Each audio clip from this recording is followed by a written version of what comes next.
Bismillahirrahmanirrahim. Assalamualaikum warahmatullahi wabarakatuh. Bagaimana kabarnya anak soleh hari ini? Alhamdulillah, ya kita lanjutkan kembali pembelajaran kita masih di tema 8 Bumiku, subtema 1, perbedaan waktu dan pengaruhnya di pembelajaran ketiga.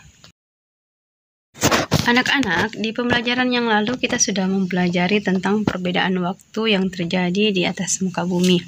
Berikut adalah percakapan Alan dan pamannya di mana Alan tinggal di Jakarta, sedangkan pamannya tinggal di Singapura. Perbedaan waktu antara Jakarta dengan Singapura itu berbeda waktu 1 jam, yaitu Jakarta lebih cepat 1 jam dibanding dengan Singapura. Tahukah kalian Singapura itu di mana? Ya, betul sekali. Singapura adalah salah satu tetangga negara kita ya, dan dia berada di Asia Tenggara. Perhatikan peta Asia Tenggara berikut. Negara tetangga adalah negara-negara yang berada di sekitar Indonesia. Negara tetangga Indonesia berada di kawasan Asia Tenggara.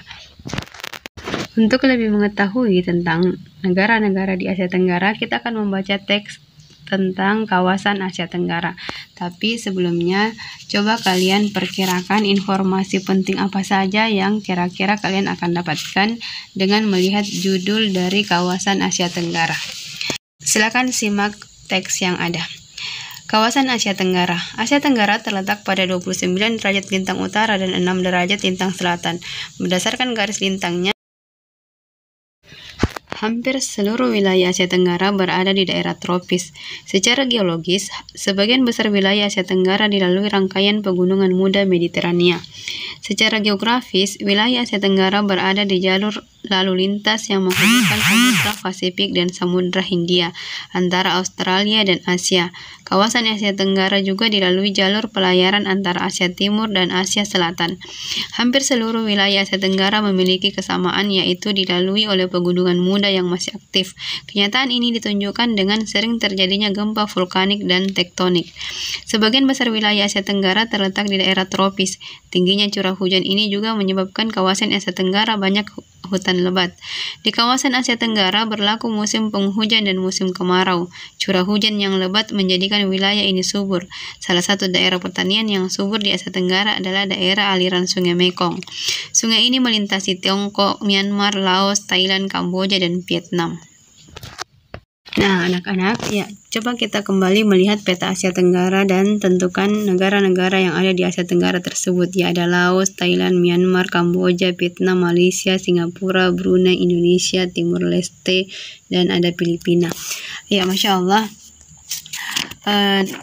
Tadi kita sudah mengetahui banyak tentang kawasan Asia Tenggara. Nah, sekarang coba kalian bandingkan informasi penting apa yang kalian dapatkan setelah membaca teks tersebut dan bandingkan dengan informasi apa yang tadi kalian perkirakan.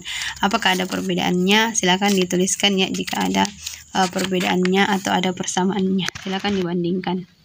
Baik anak-anak, kita akan kembali melihat lebih jauh tentang keadaan alam negara Singapura. Singapura merupakan negara kepulauan. Pulau Singapura dengan ukuran panjang 41,8 km dan lebar 22,9 km merupakan pulau terbesar di negara itu. Hampir semua wilayahnya berupa dataran rendah. Suhu udara di Singapura rata-rata 26 derajat Celcius. Republik Singapura terletak 137 km di utara Khatulistiwa, Selat Johor memisahkan Malaysia dan Singapura. Singapura merupakan negara kepulauan yang memiliki 63 pulau kecil. Pulau-pulau itu antara lain Pulau Tekong, Pulau Ubin, dan Pulau Sentosa. Lokasi tertinggi di Singapura berada di Bukit Timah dengan ketinggian 163,63 meter. Cagar alam yang terkenal terletak di Bukit Timah Nature Reserve. Ada pula taman botani yang terkenal, yaitu Singapura Botanic Garden. Untuk lebih jelasnya, perhatikan biografi negara Singapura tersebut. Singapura terkenal dengan kenyamanan dan kebersihannya. Singapura menjadi salah satu negara paling bersih di Asia. Masyarakat Singapura sangat disiplin dalam menjaga kebersihan, baik lingkungan tempat tinggalnya maupun lingkungan sekitarnya. Mari kita membaca teks yang berjudul Negara Singapura. Singapura kini sudah menjadi negara maju dan sangat terkenal di dunia. Meskipun luas wilayahnya tidak seberapa, tetapi Singapura menjadi salah satu tujuan wisata dunia. Selain perkembangannya yang pesat, negara Singapura ternyata juga mendapatkan predikat negara terbersih di dunia.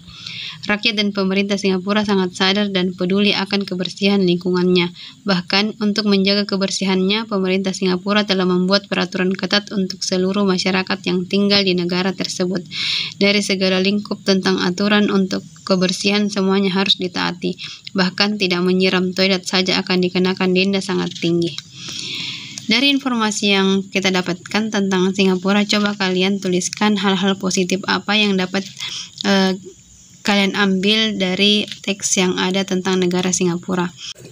Menurut kalian, mungkinkah negara Indonesia menjadi salah satu negara terbersih di dunia seperti Singapura? Ya, apa yang harus dilakukan oleh masyarakat dan pemerintah Indonesia untuk mencapai tujuan tersebut, yaitu menjadi negara yang bersih?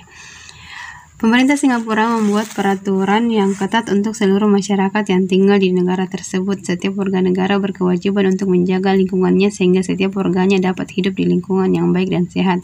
Sebagai warga negara Indonesia, kita juga memiliki kewajiban untuk menjaga lingkungan hidup agar tetap baik dan sehat. Kewajiban adalah sesuatu yang harus kita lakukan. Menjaga lingkungan merupakan kewajiban yang harus ditunaikan oleh setiap anggota masyarakat tanpa membedakan umur, jenis kelamin, ataupun status sosial. Kewajiban menjaga lingkungan dapat dimulai dari keluarga. Keluarga adalah komunitas masyarakat yang paling kecil. Keberhasilan kita dalam melaksanakan kewajiban di lingkungan keluarga akan menentukan keberhasilan kita dalam melaksanakan kewajiban di lingkungan yang lebih besar.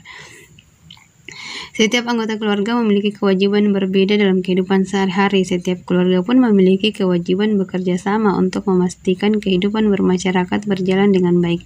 Salah satu kewajiban setiap keluarga dalam kehidupan bermasyarakat adalah menjaga kebersihan dan kesehatan lingkungan. Nah, sekarang coba kalian aplikasikan keinginan untuk menjaga kebersihan dalam bentuk membuat poster yang isinya tentang rencana aksi yang akan kalian lakukan di lingkungan rumah sebagai cerminan pelaksanaan kewajiban. Tempelkan poster tersebut di dekat meja belajar kalian. Ya, gunakan poster tersebut sebagai pengingat tentang kewajiban kalian dalam menjaga lingkungan rumah. Baik, anak-anak soleh, kita cukupkan pembelajaran kita hari ini. Sampai bertemu di pertemuan yang akan datang. Wassalamualaikum warahmatullahi wabarakatuh.